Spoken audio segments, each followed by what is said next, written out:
Je bénirai l'Éternel en tout temps. Ses louanges seront toujours dans ma bouche. Oh, j'aime qu'on ait un problème. Et puis qu'elle est content comme ça. Ah, m'pas caché, Dieu. Depuis m'commence li Bible moi chaque jour, m'senti charge problème moi yo sorti sous dôme. Oh, si c'est comme ça, moi pour aller couvrir acheter un Bible. Dégagez au marché. Mais en attendant, ou qu'attendez radio télévision d'espoir? Radio Vision d'Espoir. Oh, moi t'attendais une annonce comme ça, oui. Mais qui ça a te dit? Lecture de la Bible en un an. Une émission qui vous accompagne à la découverte des trésors cachés de la parole de Dieu sur Radio Télévision d'Espoir. Chaque jour de 11h à 11h30 du matin, excepté mercredi 5h30, 6h de l'après-midi, samedi 7h30, 8h du matin, avec les sœurs Chantal Saint-Hubert, Claude Louis Orisma et votre servante Maudeline Maurice Hilaire.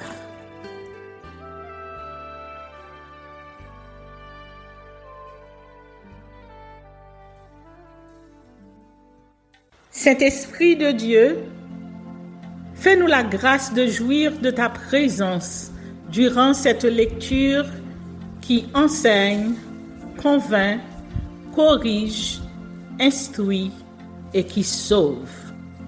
Au nom de Jésus. Amen.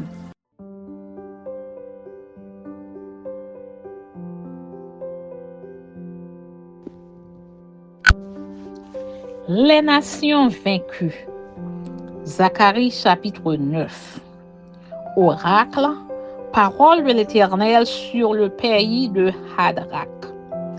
Elle s'arrête sur Damas, car l'Éternel a l'œil sur les hommes comme sur toutes les tribus d'Israël. Elle s'arrête aussi sur Hamath, à la frontière de Damas, sur Tyr et Sidon, malgré toute leur sagesse. Tyr s'est bâti une forteresse. Elle a amassé l'argent comme la poussière et l'or comme la boue des rues. Voici le Seigneur s'en emparera. Il précipitera sa puissance dans la mer et elle sera consumée par le feu. Ascalon le verra et elle sera dans la crainte. Gaza aussi. Et un violent tremblement la saisira. Écron aussi, car son espoir sera confondu. Le roi disparaîtra de Gaza, et Ascalon ne sera plus habité. L'étranger s'établira dans Asdod, et j'abattrai l'orgueil des Philistins. J'ôterai le sang de sa bouche, et les abominations d'entre ses dents. Lui aussi restera pour notre Dieu. Il sera comme un chef en Juda, et Écron sera comme les Jébusiens. Je camperai autour de ma maison pour la défendre contre une armée, contre les allants et les venants, et l'oppresseur ne passera plus près d'eux, car maintenant mes yeux sont fixés sur elle. Jérusalem sauvée. Sois transportée dans l'allégresse, fille de Sion. Pousse des cris de joie, fille de Jérusalem. Voici, ton roi vient à toi. Il est juste et victorieux. Il est humble et monté sur un âne. Sur un âne, le petit d'une ânesse. Je détruirai les chars d'Éphraïm et les chevaux de Jérusalem. Et les arcs de guerre seront anéantis.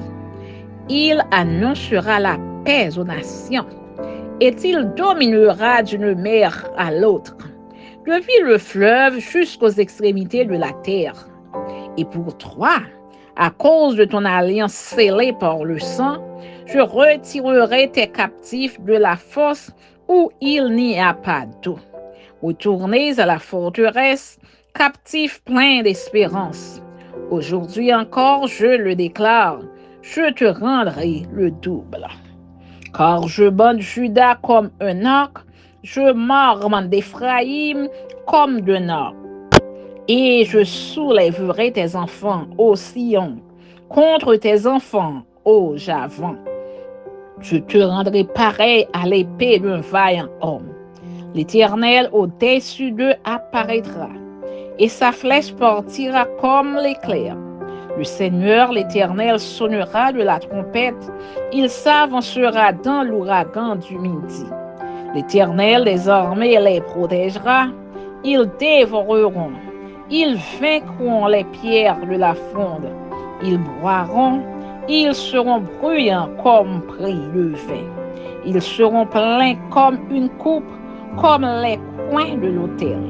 L'Éternel, leur Dieu, les sauvera en ce jour-là, comme le troupeau de son peuple, car ils sont les pierres d'un diadème qui brilleront dans son pays. Oh, quelle prospérité pour eux, quelle beauté! Le froment fera croître les jeunes hommes et le mou les jeunes filles. Amen.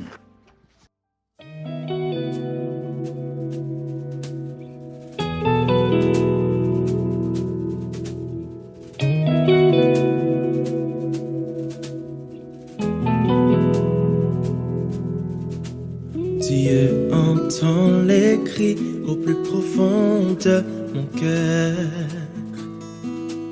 Le soir quand je prie, il comprend ma douleur.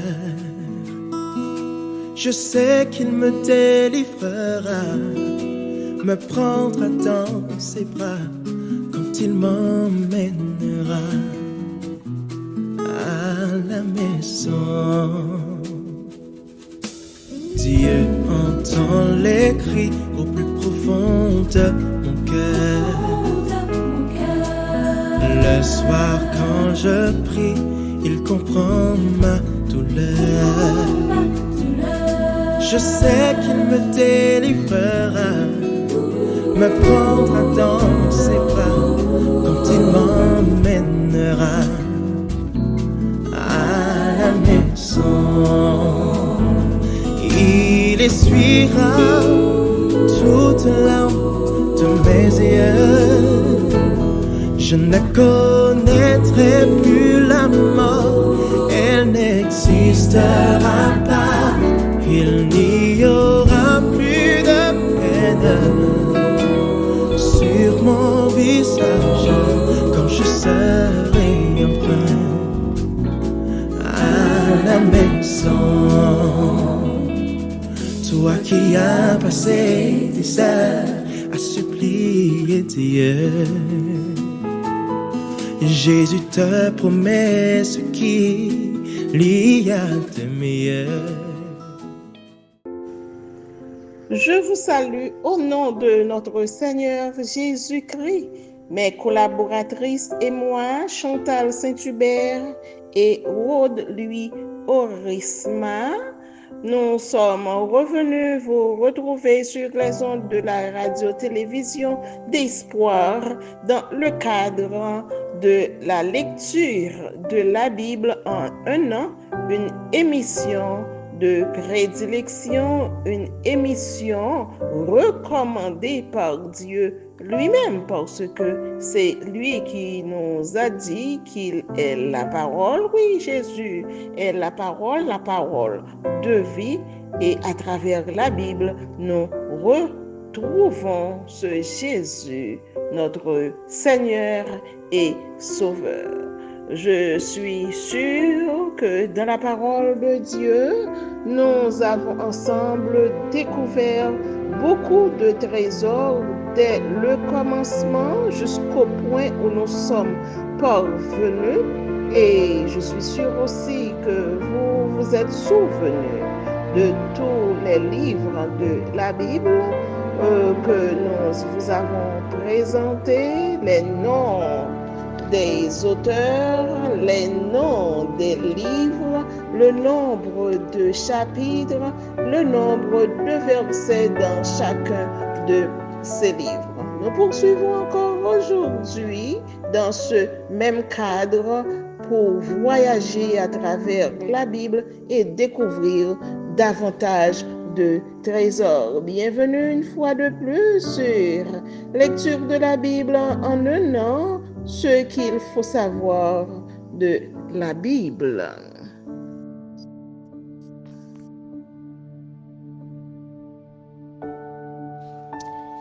Et aujourd'hui encore, mes amis, frères et sœurs, auditeurs et auditrices branchés sur la radio-télévision d'Espoir, dans le cadre de l'émission Lecture de la Bible en un an, rubrique spéciale, ce qu'il faut savoir de la Bible. Nous continuons avec notre marche, notre voyage, notre excursion à la découverte des trésors cachés de la Bible, la parole sacrée de Dieu, la parole inspirée, la parole qui contient des trésors précieux. Bien sûr, nous avons découvert des trésors précieux de la Genèse jusqu'au livre de Nahum. Oui, de la Genèse jusqu'au livre de Nahum, nous avons découvert beaucoup de trésors, comme je l'ai déjà dit, des trésors qui ne périront jamais, des trésors qui nous serviront jusque dans la vie éternelle. Avez-vous retenu, chers frères et sœurs, les livres de l'Ancien Testament que nous avons déjà parcourus? Oui, les avez-vous retenus? Si vous les avez retenus, nous allons réciter ensemble, je dis bien réciter. Si je dis réciter, c'est parce que je crois pertinemment que vous les avez mémorisés de la Genèse jusqu'au livre de Nahum. Allons, partons et récitons ensemble. Genèse, Exode, Lévitique, Nombre, Deutéronome, Josué, Juge, Ruth, 1 Samuel, 2 Samuel, 1 Roi, 2 Rois, 1 Chronique, 2 Chroniques, Esdras, Néhémie, Esther, Job, Psaume, Proverbe, Ecclésiaste, Cantique des Cantiques, Ésaïe, Jérémie, Lamentation de Jérémie, Ézéchiel, Daniel, Osée, Joël, Amos, Abdias, Jonas, Michée, Nahum, Habakkuk et Sophonie. Oui, et aujourd'hui, nous allons poursuivre encore avec deux nouveaux livres, deux nouveaux sites de découverte de trésors. Il s'agit de Agé et de Zacharie. Agé et Zacharie. Agé contient 2 chapitres et 38 versets. Zacharie, 14 chapitres et 211 versets. Agé, 2 chapitres, 38 versets et Zacharie, 14 chapitres, 211 versets. Je prends une petite pause en attendant l'arrivée de notre collaboratrice Rod Louis Orisma qui va vous présenter l'introduction des livres de Agé et de Zacharie. Patientez un instant, Rod sera avec vous pour la suite. Oui, mon frère, je suis convaincu qu'il n'y aura jamais de pleurs à la maison. Toute larme je ne connaîtrai et n'existera pas.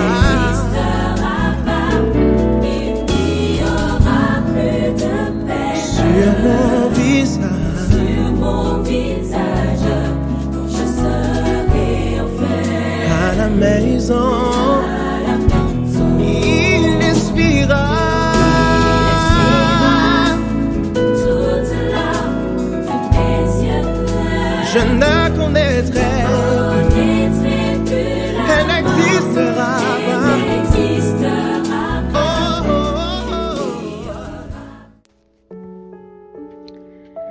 Introduction au livre d'Agée. Ce livre a pour titre Agée, nom qui signifie en fait. D'après le nom du prophète inspiré pour encourager les Juifs de retour de l'exil de Babylone à reconstruire le temple de Jérusalem. Il prophétisa la deuxième année du règne de Darius, le premier jour du 7e mois. Agée dénonça le manque de passion spirituelle du peuple de Dieu, cause de récoltes désastreuses. Malgré cet état de faillite, après 17 ans de négligence, le temps était venu de rebâtir le temple. Le chapitre 1er traite du moment de rebâtir le temple. Les Juifs revenus d'exil étaient découragés au regard de l'état de ruine du temple en particulier et du pays en général. Le temps n'est pas venu, le temps de rebâtir la maison de l'Éternel. Cependant, chacun poursuivait assidûment ses activités. L'Éternel adressa alors la parole à Agée, qui, par son message, réveilla l'esprit du gouverneur Zorobabel et du souverain sacrificateur Josué. Tout le peuple se mobilisa alors pour la reconstruction du temple. Le chapitre 2 insiste sur la splendeur du nouveau temple apprécié par le peuple et décrit la réaction de Dieu qui encouragea les responsables et le peuple au travail. Il leur annonça que le nouveau temple serait rempli de gloire et plus grand que le premier. Le peuple en état d'impureté devait donc se purifier, être désormais attentif à Dieu et recevoir la bénédiction perpétuelle. Des promesses spéciales furent faites à Zorobabel. Ce fut un heureux dénouement. Agée nous révèle une grande vérité. Ajourner sans cesse une œuvre éventuelle de l'Éternel et réaliser exclusivement des projets personnels au détriment de ceux de l'Éternel peuvent être des causes réelles de graves crises dans tous les domaines de la vie du peuple de Dieu ou d'une nation. Amen. Sur mon visage, quand je serai à la maison.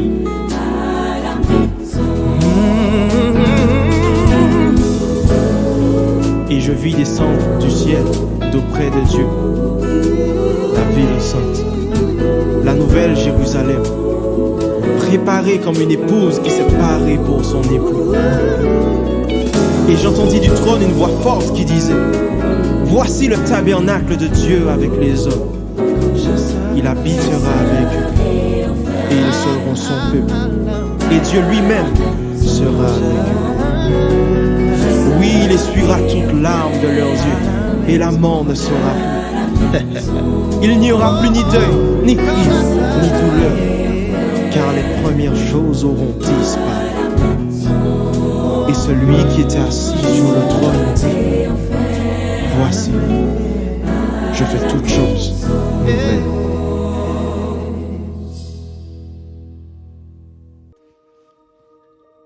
Introduction au livre de Zacharie.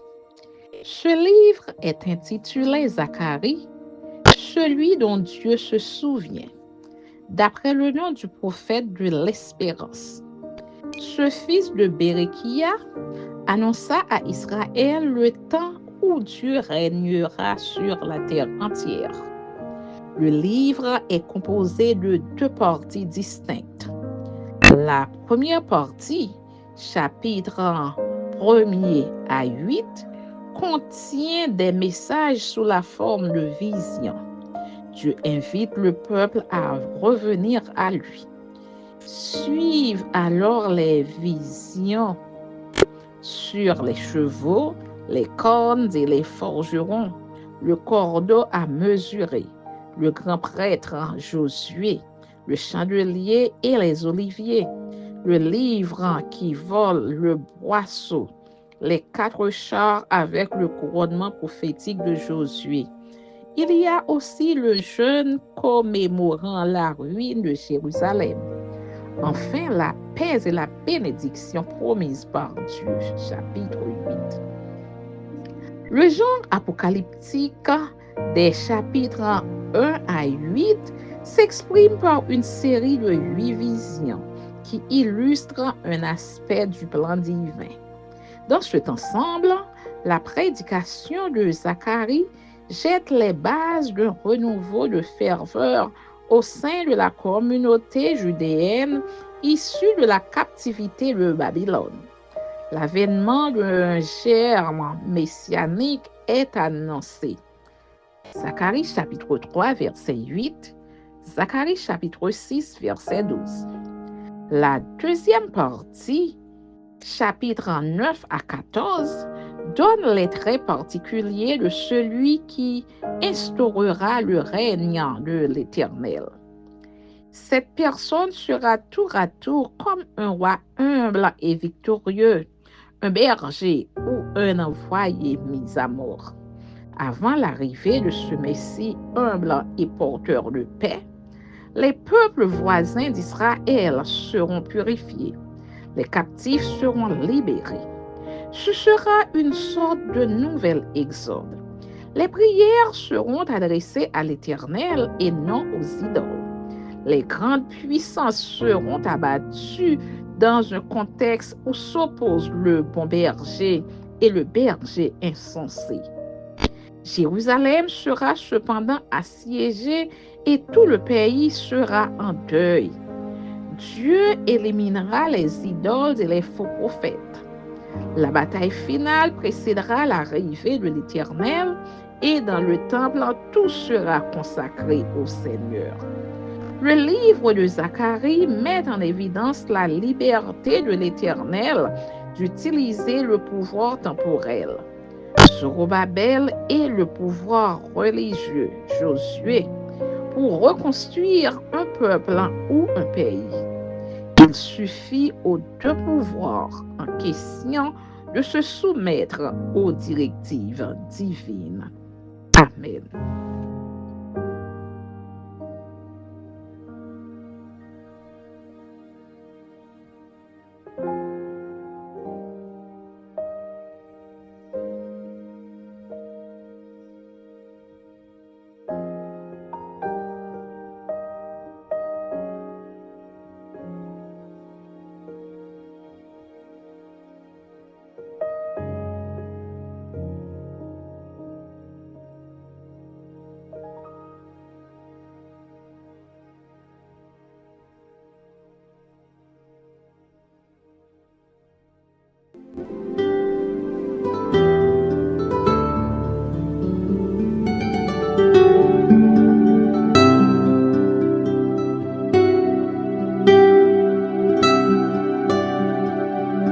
Merci Seigneur de nous donner le discernement dans la lecture de ta parole, que nous y prêtions attention afin d'appliquer notre cœur à la sagesse.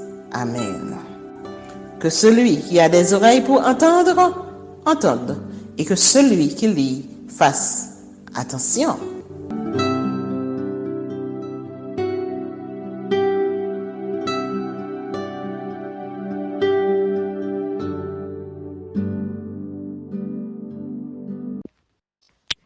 Introduction au livre de Nahum. Ce livre est intitulé Nahum, le consolé, celui qui est apaisé, satisfait ou vengé, du nom du prophète originaire d'El-Kosh, qui prononça par anticipation la chute de Ninive, capitale de l'Empire assyrien. Les Israélites étaient alors assujettis aux Assyriens. Le livre comporte 3 parties. La première partie introduit l'oracle sur Ninive. Dieu est puissant, il domine sur toute la création. Il juge le monde et doit se venger de ses adversaires. La deuxième partie évoque la manifestation vindicative de Dieu. Ninive allait être détruite. Les ennemis d'Israël allaient être ivres de leur vin, consumés comme la paille sèche, moissonnés. Bref, les Ninivites allaient être éliminés et les habitants de Juda allaient être libérés. La troisième partie décrit et célèbre dans les détails la ruine de Ninive. Selon le contexte politique de Nahum, tout était comme déjà exécuté. Cette ville orgueilleuse, sanguinaire, débauchée et idolâtre était tombée sous le pouvoir du Dieu de l'univers. Nahum présente la destruction de Ninive comme la conséquence d'un jugement de Dieu. Ville orgueilleuse, criminelle et débauchée, Ninive est le symbole permanent d'un pouvoir humain construit sur des bases appelées à disparaître. Il évoque la chute de Ninive comme un véritable reportage. Les lions, emblème de la puissance de la cité, de sa domination cruelle et de sa capacité politique, sont passés au fil de l'épée. Nahum 2, versets 12 à 14. Les uniformes cramoisis et les boucliers rouges des troupes d'élite se heurtent. L'éclat des armes, le fracas des roues, des chars et l'agilité, comme l'éclair de leurs mouvements, forcent l'imagination. Nahum 2, verset 4, Nahum 3, verset 1er. La statue d'Istar, déesse de la guerre, est brisée. Les faux dieux sont donc anéantis. La bonne nouvelle de Nahum est celle du rétablissement de la justice et de la paix, à la suite de la défaite de l'ennemi héréditaire d'Israël. Amen.